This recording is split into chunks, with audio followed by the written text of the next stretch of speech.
一場旅行咁，確實係好似頭先李生咁所講啦嚇。而家好多 AI 嘅年代咧，我自己覺得要同佢溝通，我都要有翻咁上下知識先得啊。所以即係特別喜歡睇啲追求知識嘅書籍嘅，即係最近呢幾年都係。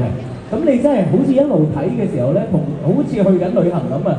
原來下一個篇章係話緊俾你知，咦如何出現呢一個科學，或者點解會有呢一個哲學，就好似睇緊一個新嘅景點咁，就不停想追落去睇，結果你真係會好專注咁成個旅程經歷晒佢咁。我就覺得係一個旅程，但係一趟交友嘅旅程。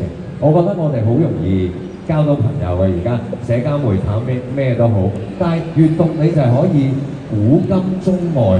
你唔止好似來女士講，你一本書你揾咗去同佢傾偈嘅，可以交心。但係嗰本書可能嗰個人係60年前寫嘅，又好咩都好，佢唔同國籍，但你係可以同佢傾偈。你每睇一本書，就認識到一個作者，識到一個朋友，識到好多唔同人點樣睇呢個世界。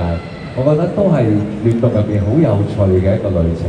特別都想問下龍官你哋啦，因為你哋係第一次擔任我哋嘅閱讀推廣人嘅。上年咧就喺呢個舞台上面同我哋擔任分享嘉賓，兩次嘅感受有咩唔同先？我覺得就真係起碼多咗呢個牌啊！係啊，好緊要，同埋上年冇機會做開幕儀式，好大分別係要嚟埋開幕儀式。